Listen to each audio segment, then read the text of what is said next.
What's up everyone, and welcome back to the Bold and the Beautiful 24 official channel. Before we begin, please hit the subscribe button today. Let's get started.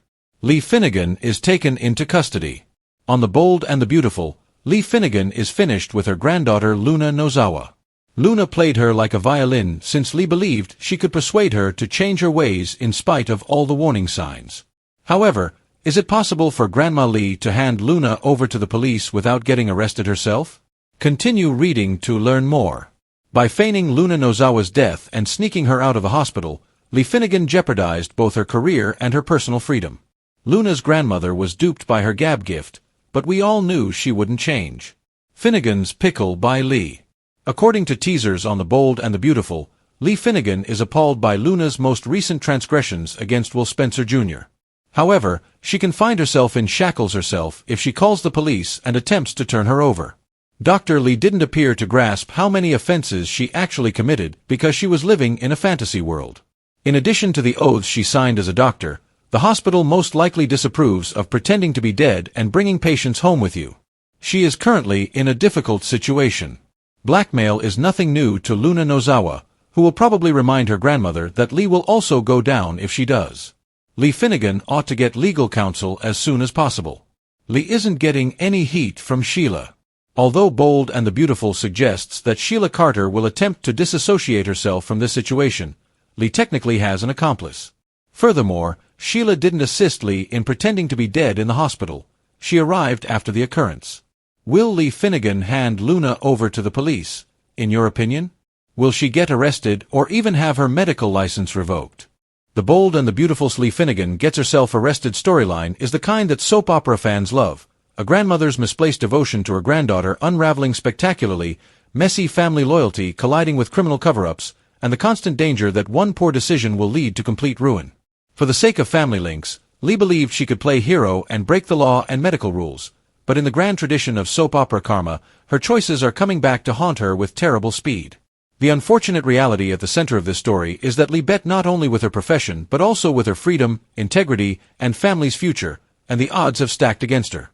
The decline starts with Luna Nozawa, who enticed Lee into a plot that should have been unimaginable for a reputable physician with her attractiveness, slyness, and unabashed survival instincts. Lee ought to have let justice play out when Luna ended up in that hospital bed after her careless decisions almost cost her life. Rather, she fabricated documents, staged Luna's death, and snuck her own granddaughter out of the hospital like a wanted criminal.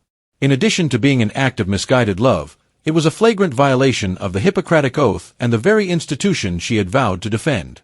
As Luna continues to spiral out of control, plotting her way through scandal after scandal and breaking boundaries with Will Spencer Jr., Lee realizes that this isn't redemption but devastation, and her granddaughter is pulling her down with her. The irony is both cruel and incisive. Lee Finnegan's reputation is based on control, discipline, and accuracy. As a surgeon, she has the power to make life-or-death decisions and is expected to be a person of authority and trust. But she was blinded by love for Luna. She disregarded her own beliefs in favor of the delusion that a second opportunity may change a rebellious soul. As teasers hint, Lee is now appalled by Luna's most recent deeds, seducing Will Spencer Jr., becoming involved in paternity dispute, and displaying no remorse for the mayhem she has caused. Lee finds the situation intolerable, yet there is a risk involved in finding a solution. She wants to finally stop Luna's damage by calling the police, but the instant she does so, she runs the risk of drawing attention to herself. Ultimately, how is she able to accuse Luna without Luna revealing the truth about her staged death?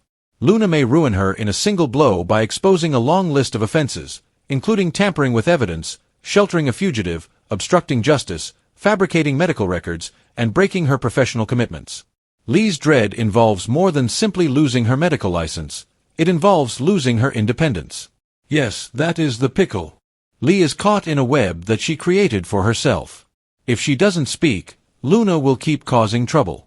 She might end herself in handcuffs, a renowned physician who has become a disgraced criminal, if she speaks. Soaps thrive on this type of moral and legal quagmire, where every decision leads to catastrophe and viewers wait impatiently for the inevitable collapse. At actuality, Luna is well versed at taking advantage of this. Blackmail, deception, and survival strategies are nothing new to her. She may constantly remind her grandmother that if she goes down, she won't go down alone by hanging the sword of exposure over Lee's head. Lee is therefore exposed, impulsive, and in need, which is ideal for dramatic narrative. Sheila Carter is fueling the flames. Sheila was technically Lee's post-event accomplice since she knew Luna had survived and assisted in keeping the secret. But the final survivor is Sheila. She is skilled at avoiding responsibility, and in this instance, she will most likely disassociate herself from Lee's behavior. When the death was faked, Sheila wasn't in the hospital. She didn't obfuscate documents or slip Luna out at night. Lee, that was all. Sheila will quickly leave Lee if the walls close in, saying she was only a bystander and possibly even posing as someone who was tricked. It is almost poetic to consider how far Lee has fallen when she, of all persons, escapes unharmed while Lee confronts disaster. Sheila, the perpetual evil, might yet be exposed, but she has turned into the mastermind behind her own demise.